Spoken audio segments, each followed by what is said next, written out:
Welcome to Growing and Aging Sex Positive, or GASP. Get ready to grow with us as we discuss all things sex and sexuality related.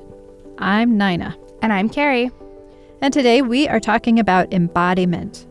How connected are we to our bodies? What aspects are important for connection to our bodies?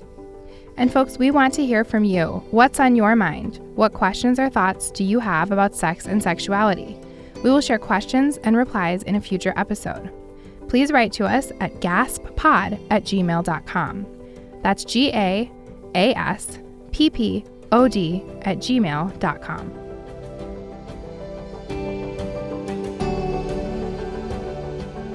Our major sponsor is Oak Park Our Whole Lives. Did you know that Oak Park Our Whole Lives classes uses a nationally recognized curriculum that's both secular and values-based while providing room for youth to do their own values exploration? For more information, check out their website at www.opowl.org. Now let's get started. Cari, today we are talking about embodiment. Hey, Nina, I'm excited to dive into this subject with you. Embodiment has to do with questions about our connections with our bodies and what that looks like. It's described as the quality of our embodied lives, our connection to our bodies, the way that society influences our experience of living in our bodies. I think we both probably looked for some definitions of just what embodiment is. Did you have any that you found super helpful? There were many different definitions of embodiment that took you down very different paths depending on what discipline and if it was clinical, research-based, etc. So people have a lot of different ideas about what embodiment is. It's so funny because all the research is inherently, I feel, kind of tends towards a separation from the body. So there's so much irony there, right? Yeah. Spend some time with your body, right? Yeah, and as you have heard me say, but maybe listeners haven't, I don't trend to like academic or particularly clinical in just what I like to learn and how I absorb the world.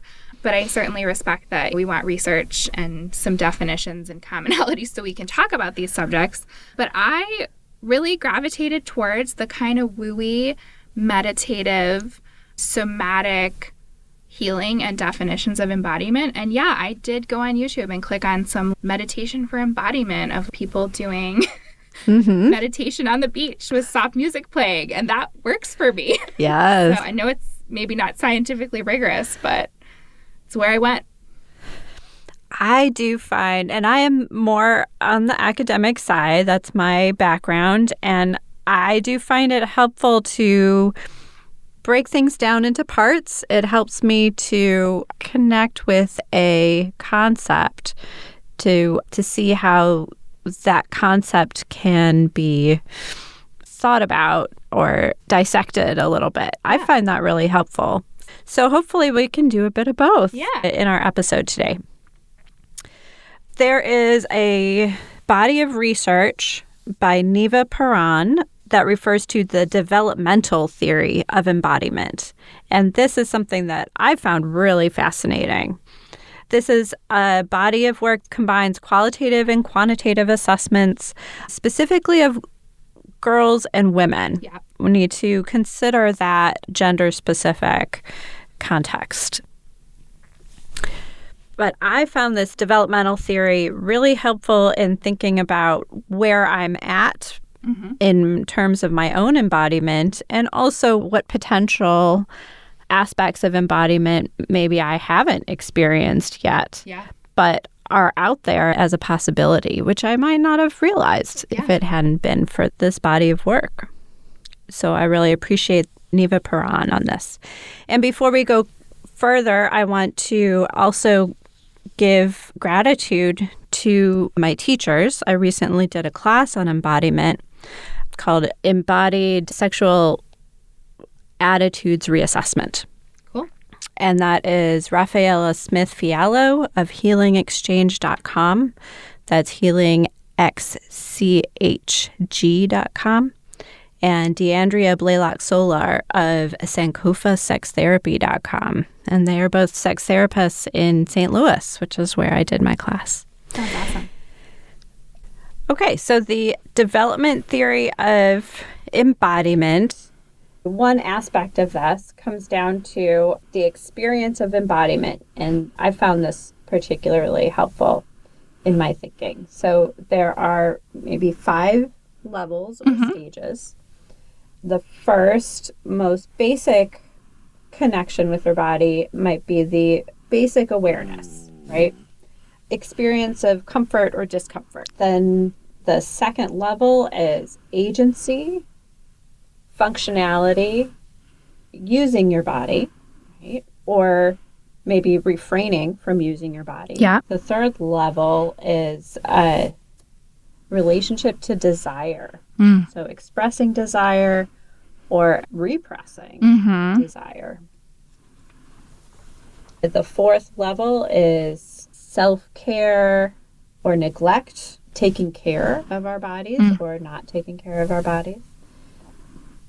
And then the fifth level is the body as subjectivity. All of these are on a kind of spectrum where the body as a subject might be compared to the body as an object. To really resonate with all of those in my background as a girl and a woman. I think that in the context of gender in our society is super important and interesting to think about, and something that I find myself thinking about more as I age.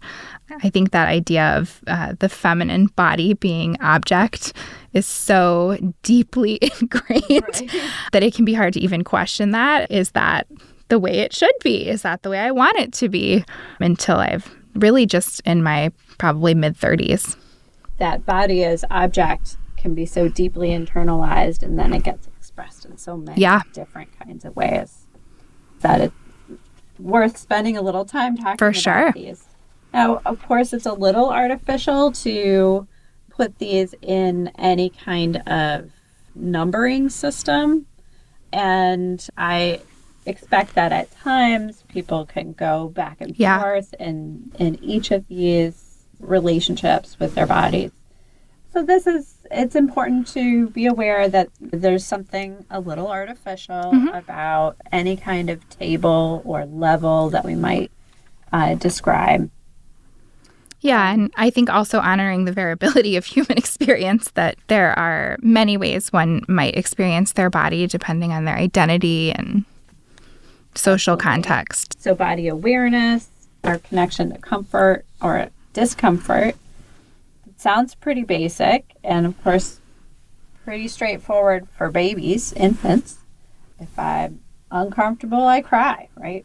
Though as an adult, it can be one of those things that we maybe get taught is to deny that awareness to a level where we don't necessarily tune in to what our bodies might do. And I certainly, from personal experience and raising my child, I don't know that I always have super high awareness of bodily sensations. And that changes depending on what's happening in my life. I can really struggle with recognizing something's uncomfortable, or that I'm getting hunger cues, or that I need to use the restroom. Those are things that I find can be hard. So I wouldn't necessarily say I'm always highly aware of my body. Yeah, great point. And especially as parents, we get the message, and sometimes that message might be even justified, that we need to set aside our own messages for the sake of the situation. Yep. Even if you're hungry, you need to stay regulated. Stay regulated, be calm, parent your child. And that is something that's hard for me. We all have times when it's hard. Yeah. Right? Yeah. And then agency, functionality, restraining from action. That seems more straightforward. We able to use our bodies to do what we choose to do with them, and also refrain from certain behaviors. Yeah, and that makes sense in the framework of just human and child development as well. The idea that you understand you have autonomy and control over your body and what choices you make with it. we ideally give our children greater and greater autonomy as they get older in some ways. In other ways, everyone, and regardless of age, has autonomy. I thought it was interesting that desire is called out separately from awareness of comfort and discomfort. Much more complicated experience. It's also fascinating how none of these describe an emotion. There are other types of mental states we can get into. So in this framework and in this research, is desire all-encompassing, or does it focus largely on sexuality and sexual desire, or all desire? That's a great question, and I'm not sure that I'm the best person to answer that, but it does recall that this is a sexuality podcast. Yeah. We are talking on a much bigger level today. Our relationship to our body, some aspects of which may be sexual, and some which might not be described as sexual. Yes. Yeah. There'd be some room for gray area there. For sure. Okay. But I think that desire is going to be different from, say, appetite. Connection between what I think might be open to me or what I can imagine. Not just simply an urge. That's how not a want necessarily. I think often certainly in Western culture, the word desire sometimes has a sexual connotation and it's tied to sexuality. But obviously I understand there are many types of desire, but that's an interesting way that we've adapted that word to talk about. If you desire someone, you have a sexual interest in them. There's often like a possessive quality to desiring something. So that's interesting. That's one of those words that sort of almost becomes a euphemism. Yes, often. Yes. Even though maybe we would like it to be a little bigger than that. Yeah, because sometimes it gets used in lieu of like arousal, right? Which I find a little confusing and perplexing, and I suspect a lot of other people do too. Yes, that's something we'll have to come back to, the role of desire and the arousal. And something else I find interesting about desire, which might be different from just a want or an appetite, is the way that it in itself might be pleasurable just to sit in that desire. So self-care or self-neglect is the fourth level or stage or dimension on this chart. So how do we see that as related to the other three that come before it? For me, these sort of track, and I don't know that they're aligned with ages or human development per se, but for me, these do generally fall into my understanding, and I'm not a child development expert, but within my framework and understanding of human development, because you have just first the physical sensations and bringing awareness to them, then the control of your body, right? Infants don't come even knowing that they have hands and can control them or blink their eyes when they want to. And then desire is certainly like a kind of a spiritual, separate, complex experience that I do think you begin to have in childhood. And maybe for me, tied to the understanding that you're separate from other people, right? You begin to have an identity and understand what you are interested in the world. And having that self-care follow is then, it feels like a logical next step that you recognize you have a body, that you try your best to function in that body, then what you want to do with that body in a broader perspective, and then how are you going to take care of yourself or not take care of yourself to get those things or achieve those experiences. So it makes sense to me. How do you feel about that framework? Yeah, it's similar to what you're saying. It feels like it's encompassing everything else that we've talked about so far. Maybe these other aspects of connection to the body are necessary for a relationship of self-care or something. Yeah. I certainly don't recall having any understanding that I was tasked with caretaking myself as a young person. I think that's something that we all grow into, because certainly as a young person, there are other caregivers that meet your basic needs. And so it makes sense that's a little bit higher up on that. That's a great point. Yeah. learning to own your body. Yeah.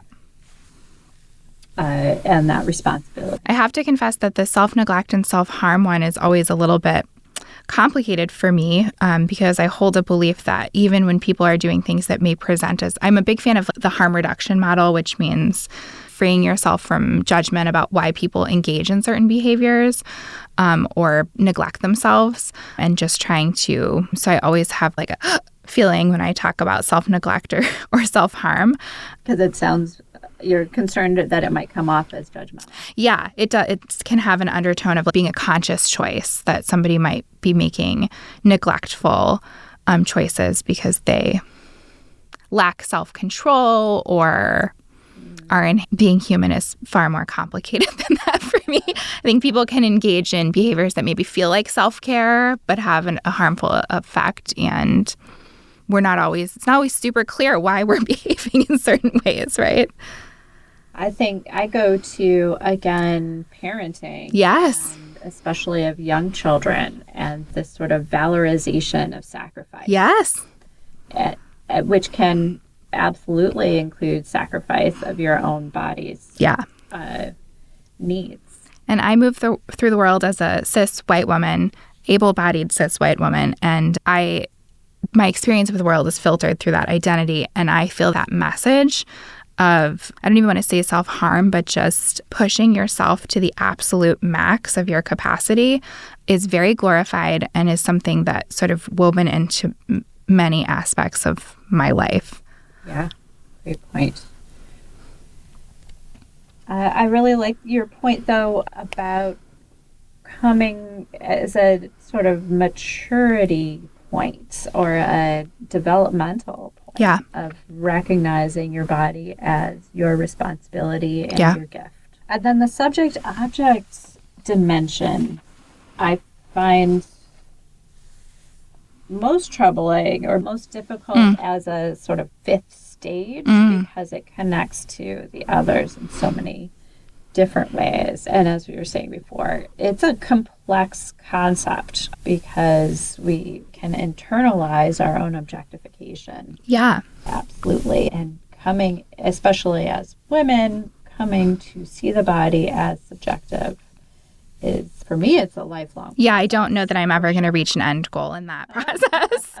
I don't have the studies in front of me, but something that helped me understand the concept of objectification is that they have done, I think it's neuroscience that does these studies, but basically looks at what parts of people's brains light up when they're shown images of both literal objects, so items, and people, and the part of the brain of all genders, so it isn't like a masculine problem that the, quote, male brain, which I understand can be a problematic statement, but it's not like the male brain only lights up the objectification part of your brain. Our brains, as humans in the United States, are largely wired to view the female body and person in the same way that we would a literal object. And so I think objectification can sound like just a broad scale social problem that maybe you want to think through in your life, but it's actually a real, I don't think it's a positive thing that people that are deemed to be female or women are viewed as literal objects because it really strips us of our personhood. So you're saying that people of all genders tend to view women as objects. Yes. View female coded bodies as objects. I haven't seen anything beyond just being shown printed images, so I'm not sure. I'm sure that there are other studies that they've done that provide more nuance. And I would imagine human interaction probably changes that dynamic, right? Because media is going to be inherently different than if I meet a person and have a in-person interaction with them. So what does that look like? I'm thinking about recognizing my internalized sense of myself as an object when I think about how I appear to others. What are some other ways in which this comes out in real life? For me, and this is deeply personal, so I wouldn't say that any I expect everyone to experience this way. But for me, it definitely comes up in my autonomy. And I don't necessarily just mean bodily autonomy, but what's okay for me to do, how I'm allowed to act, and who I'm allowed to be, right? Like it creates a very narrow and rigid idea. I do think it has to do with perception, but for me, it comes to likability.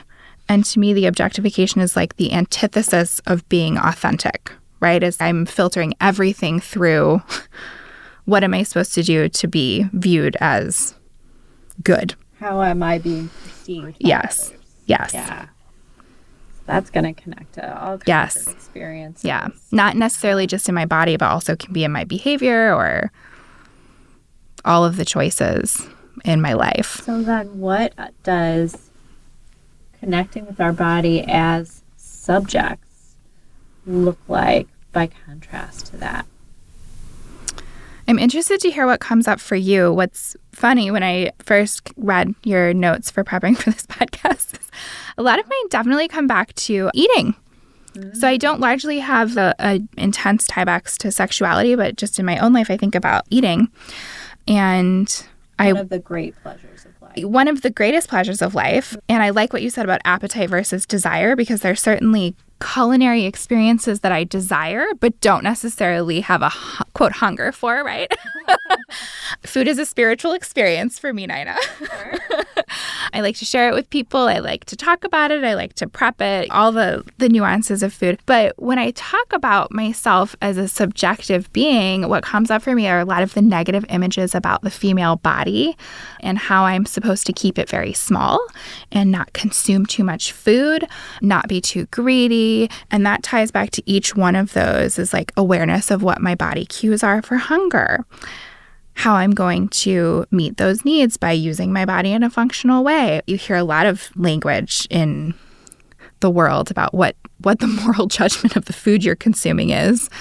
And then it definitely ties back to, if I view myself as an object in our culture, I want my body to be very small and very lean with curves in all the right places, and I have to eat the right amount of food to achieve that. So that's the first experience that pops up into my brain when I look at embodiment. It's very tied to... And what I'm hearing is so interesting, right? You start with, this is what the body is supposed to look like.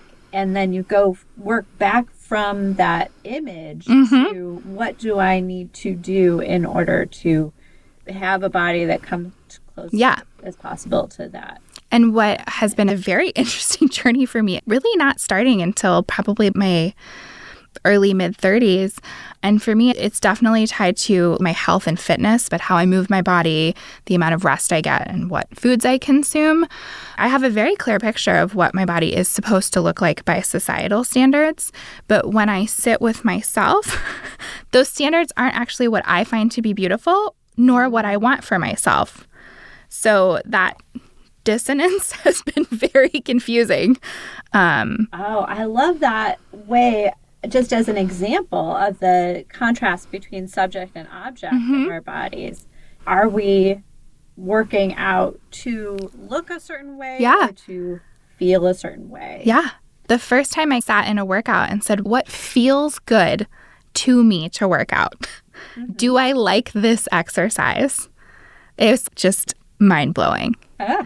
And the messaging from other people can be really challenging too, because if you say, well, I found this workout I really like, or do you want to go for a run with me? Often, and I am typically engaging with other cis women, so again, this is probably very gendered by my identity, but often they will immediately begin chattering about what they're doing to make their body smaller. And it can be very difficult for me to say, I was just hoping we could enjoy the activity together, right? There are so many layers here, right? Because often I feel like there's this language of doing what feels good, or I just want to be healthy. When it's really underneath the surface, if you were to be able to look under that, it really has to do with objectification or self-objectification. That is something that, being in my mid-40s, I have felt a kind of freedom from. That type of body does not represent me in some way anymore. And so I can let go of that and be more internal when I'm thinking about moving my body or being healthy. When I think about quite physically in a pretty literal body sensation way, I feel better in a larger body. I always have. I like to be muscular and a little bit soft. And so when I sit and think about those body sensations, it's really funny that what feels beautiful to me in an authentic way is something that I've been fighting against since I can remember, right? It's wild. So with all of this discussion about a developmental theory of embodiment, that's all very academic, right? But then what do we do? How do we become more embodied? What is that like for us? So getting away from that more kind of academic and dissecting approach to thinking about what is it like to actually have a body? Yeah. And how maybe do we become more attuned or more caring of ourselves, or even perceiving our bodies as subjects.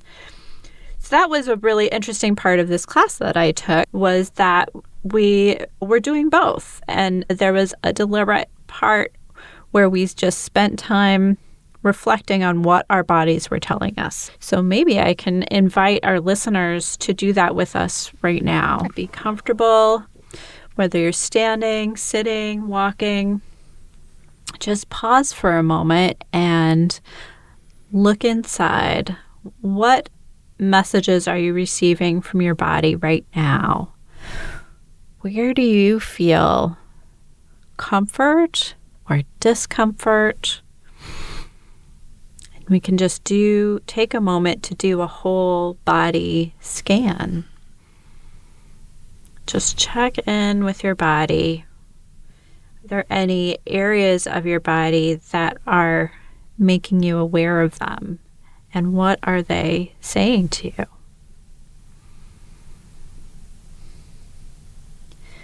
This is where the soft music belongs. I know. Or the meditation. I'm also pulled to the really nice savasana. Have you ever done a great wind down savasana in a yoga class? They say starting at the tips of your toes, bring awareness. I picture an orb of light, listeners. That's my meditation. I'm an orb of light girly, and I touch each part of my body with an orb of light. Love that, Cari. Fascinated to hear how other people experience their body, because I have a whole way of... A big thing for me is thinking about the muscles of my face. Just try to take a moment and relax the muscles around your eyes. We hold tension in so many places unconsciously all the time. And if we can bring our awareness to those areas, we can maybe allow some release. Another thing we talked about or tried in my class was different types of touch and experiencing different types of touch. So might think about what types of touch feel good to you, whether that's more of a sharp touch or of a very light, delicate touch, like a feather. And those might be different. You might have different responses in different parts of your body. So some things to try now and later, maybe some relaxing or experimenting with different types of touch or sensations. Really like guided meditations and anything that helps me do those. I think you called it a body scan, because I find it pretty difficult to, I think we talked about this at the beginning, we expect infants to have body awareness, but I gotta say, I don't always know what's happening in there, and sometimes maybe resist that awareness a little bit.